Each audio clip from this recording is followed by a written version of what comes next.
lagi bareng Indomie ayam geprek, Indomie mie goreng Aceh, dan Indomie goreng rendang. Yang aroma dan rasanya balikin semangat hadapi hari baru. Ayo, semangat lagi bareng Indomie goreng. Masak nasi goreng nenek yuk. Kita tanya nenek resepnya ya. Dari dulu kunci enaknya ada di kecap bango. Bango 1000, masakan sederhana jadi spesial. Enak masakan Bango, saya. kunci kelezatan sejak 1928. Ih, nyamuk. Telon Plus pilihan. Kata orang pilih Telon Plus yang penting wangi. Faktanya nggak cuma wangi, pakai Telon Lang Plus. Dari caplang yang dipercaya ciptakan produk berkualitas dengan bahan alam dan wangi yang tidak disukai nyamuk. Hangatnya pas, wangi.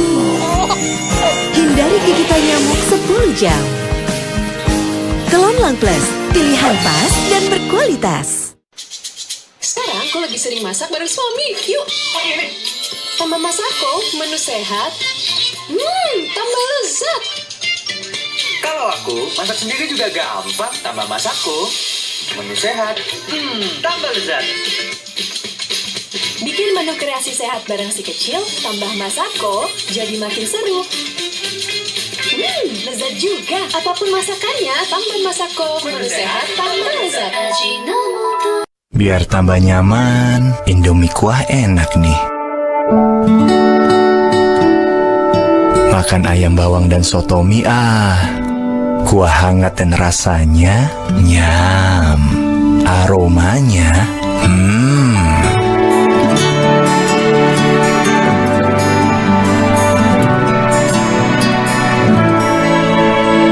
Indomie kuah, rasanya bikin nyaman di rumah.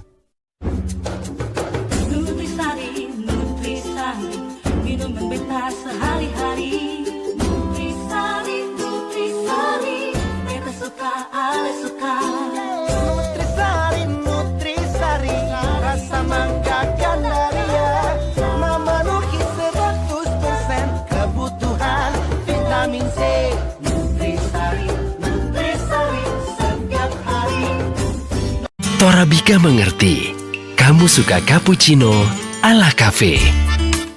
Torabika Cappuccino. Creamy foamnya tebal. Choco Granul Originale. It's cafe time. Choco granulnya, ala cafe. Creamy foamnya ala cafe. Torabika Cappuccino, cappuccino ala cafe. Sido Muncul berhasil mengembangkan tolak angin bebas gula yang formula, khasiat, dan rasanya sama. Baik untuk penderita masuk angin yang diabetes.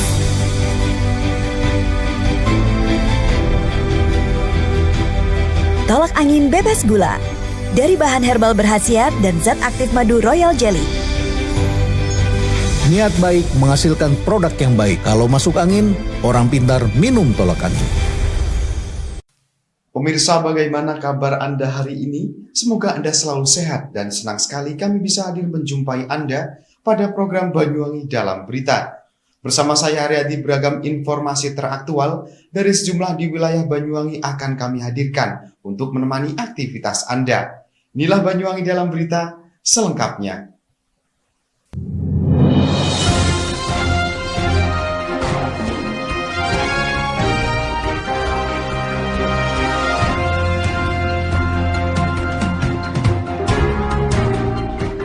Pada Jumat pagi, pencarian korban dari tenggelamnya KMP Yunisi di perairan Selat Bali masih terus berlangsung.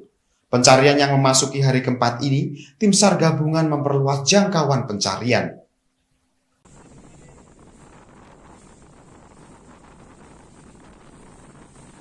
Upaya pencarian dan pertolongan untuk para korban dari KMP Yunisi memasuki hari keempat.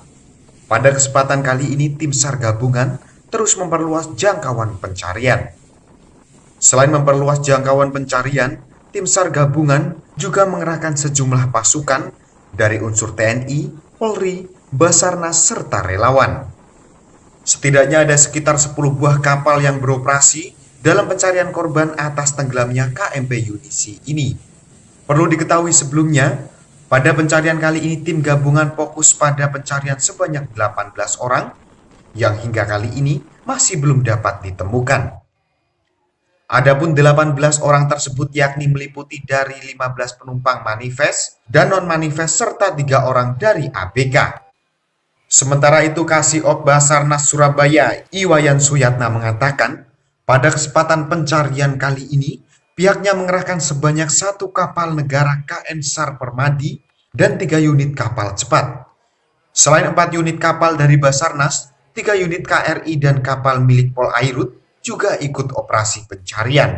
Pada kesempatan ini juga pihaknya menambahkan bahwasanya saat ini sedang berupaya memperluas jangkauan pencarian para korban dari tenggelamnya KMP Yunisi tersebut.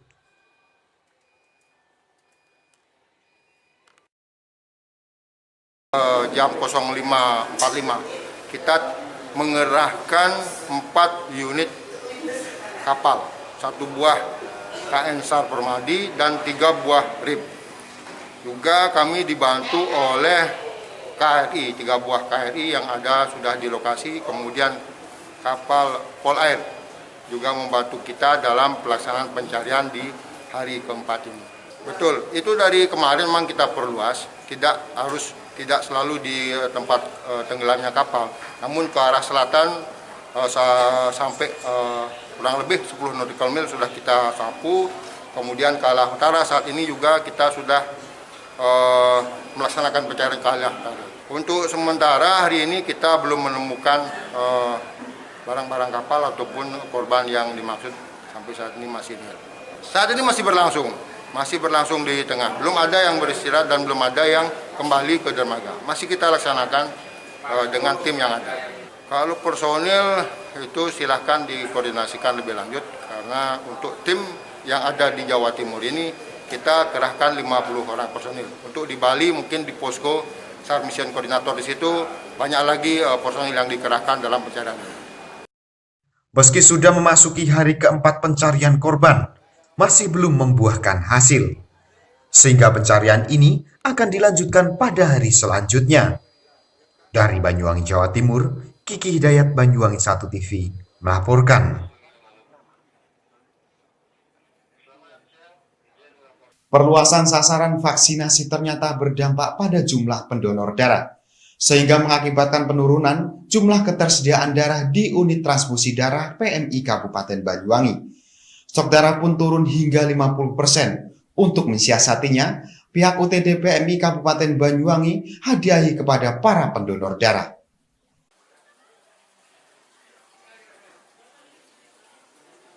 Semakin gencarnya perluasan vaksinasi tak terkecuali di Kabupaten Banyuwangi, pada jumlah stok darah di unit transfusi darah atau UTD Kabupaten Banyuwangi.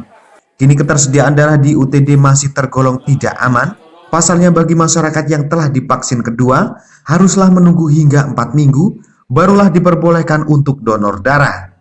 Dr. Rezekiati, Kepala Unit Transfusi Darah PMI Kabupaten Banyuwangi mengatakan, turunnya stok darah sudah sejak April dan terus mengalami penurunan hingga bulan Juni. Dirinya mengatakan stok darah dikatakan sudah aman apabila tersedia 500 sampai 700 kantong hingga bisa memenuhi kebutuhan selama 10 hari ke depan. Kini stok darah hanya tersedia 250 hingga 300 kantong saja, penurunannya capai 50%. Terbukti dengan data per tanggal 2 Juli stok darah hanya 110. Jika di tahun 2020 silam bisa mendistribusikan sekitar 70 kantong darah, namun di tahun ini hanya 52 kantong darah per harinya. Untuk mensiasati kekurangan stok darah yang ada, mereka memilih untuk menjadwalkan bus donor darah di depan pendopo. Hal ini guna memudahkan warga yang ingin berdonor karena letaknya pun cukup strategis. Jadi mulai dari awal pandemi COVID di tahun 2020 itu dari mulai bulan April tahun 2020 itu kita sejak ada aturan PPKM itu atau PSBB waktu itu ya, itu memang sudah mulai ada kesulitan untuk memenuhi stok darah aman di Banyuwangi. Tetapi pada 2021 ini terutama mulai dari bulan bulan sekitar Maret, April itu kita makin kesulitan untuk memenuhi stok darah yang aman karena satu, kondisi pandemi yang masih berlangsung, kedua itu karena proses vaksinasi yang diadakan oleh pemerintah dan diikuti oleh pendonor. Nah, kondisi ini juga semakin diperparah lagi dengan meningkatnya kasus di bulan-bulan Mei Juni dan juga adanya perluasan sasaran vaksinasi, di mana sebagian besar pendonor kita itu ada di usia 18 sampai dengan kurang dari 60, dan itu menjadi sasaran perluasan vaksinasi. Dan saat ini vaksin yang digunakan pun itu durasi antara vaksinasi pertama dengan vaksinasi kedua kan cukup panjang, 12 minggu ya. Sehingga total nanti setelah vaksinasi kedua, 4 minggu setelah vaksinasi kedua orang baru boleh donor. Jadi total masa tunggunya adalah 4 bulan. Itu sangat-sangat menyulitkan kami untuk mendapatkan stok darah sehingga dapat terpenuhi stok darah yang aman. Harusnya stok darah yang aman itu hitungan kita itu harus memenuhi untuk kebutuhan 8-10 hari ke depan. Jadi untuk di Banyuwangi di tahun 2020 sebenarnya permintaan kami itu sekitar 75 kantong per hari, sehingga kebutuhan darah untuk stok darah yang aman harian itu harusnya kita punya sekitar 500 sampai dengan 700 kantong sehingga tercukupi sampai dengan sekitar 10 hari ke depan. Tetapi kondisi itu tidak bisa kita pertahankan lagi, terutama akhir-akhir ini kita itu hanya punya stok darah untuk sekitar kebutuhan 3 hari ke depan. Itu pun golongan dan komponennya itu juga ada yang kadang-kadang masih nol gitu. Jadi ini sangat menyulitkan kita. Untuk mensiasati itu kita mulai dari April 2020 itu melakukan beberapa hal, diantaranya adalah bus donor kita itu standby di depan pendopo untuk ini menarik perhatian pendonor yang tidak bisa datang ke tempat kegiatan di satu institusi atau satu kelompok donor atau mungkin tidak datang ke kantor ya.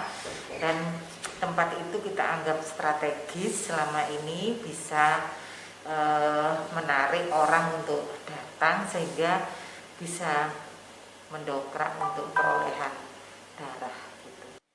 Dirinya pun menjelaskan tidak akan mengambil darah dari daerah lain karena semua UTD mengalami hal yang sama. Sehingga untuk menarik para pendonor unit transfusi darah PMI Kabupaten Banyuwangi, yakni memberikan hadiah seperti tumbler kepada setiap orang yang berdonor. Dari Banyuwangi, Jawa Timur, Kiki Hidayat, Banyuwangi 1 TV melaporkan.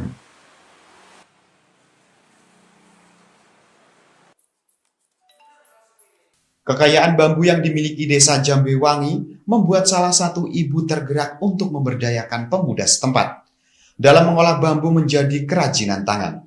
Sempat menemui kesulitan, namun berkat keuletannya yang dimiliki, hasil karya pemuda binaannya saat ini mampu menembus pasar nasional.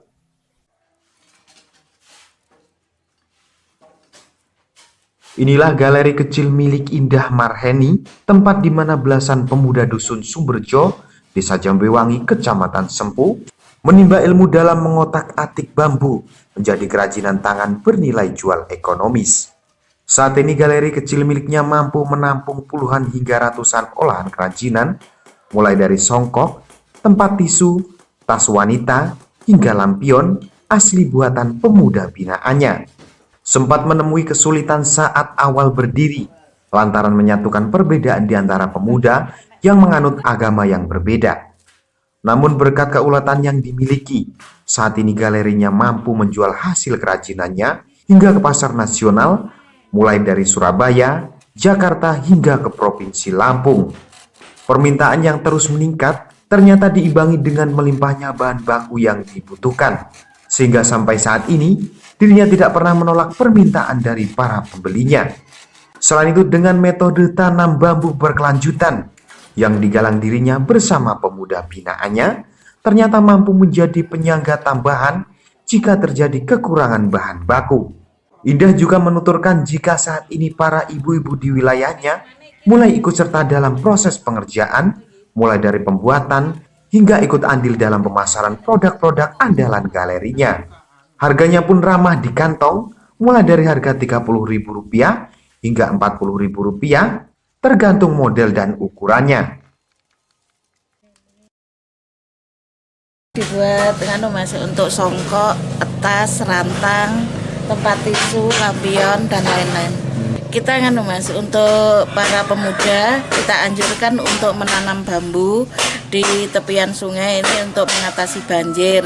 Nah, selain itu nanti kalau sudah bambunya sudah tua ditebang untuk dianyam ini Mas.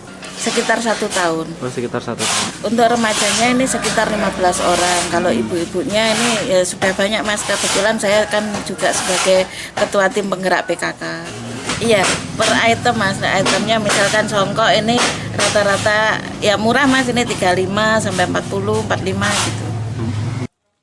Saat ini tengah dijajaki pembukaan pelatihan di tempat yang berbeda, di mana desa sebelah akan dilirik untuk dijadikan pilot project kerajinan bambu dengan konsep yang sama, yakni merangkul para pemuda serta ibu-ibu setempat. Untuk itu diharapkan adanya kemudahan akses yang diberikan pemerintah terkait bagi proyek kerajinan bambu miliknya. Dari Banyuwangi, Jawa Timur, Eko Purwanto, Banyuwangi 1 TV, melaporkan.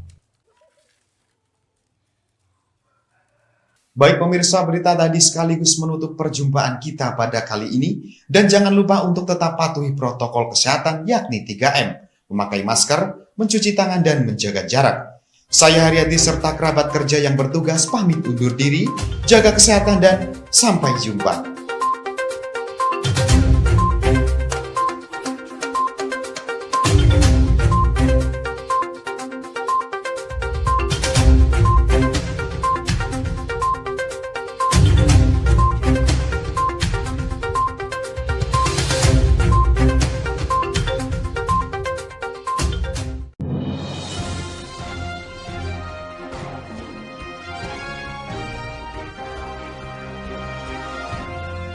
Satgas TMMD ke-111 Kodim 1207 Pontianak bersinergi dengan masyarakat untuk mewujudkan ketahanan pangan desa melalui budidaya madu kelulut.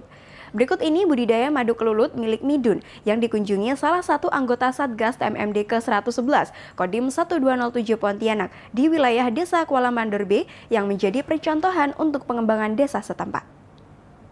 Selama gelaran TMMD reguler ke-111 Kodim 1207 Pontianak, tepatnya di Desa Kuala Mandor B, di sela-sela menyelesaikan pembangunan fisik, sejumlah prajurit menyempatkan diri menimba ilmu kepada warga di desa sasaran. Di antaranya belajar budidaya madu kelulut. Seperti yang dilakukan Praka Saddam Hussein Batubara, anggota Satgas TMMD 111 ini, menimba ilmu kepada Bapak Midun, warga desa Kuala Mandor B yang selama ini menekuni budidaya madu kelulut.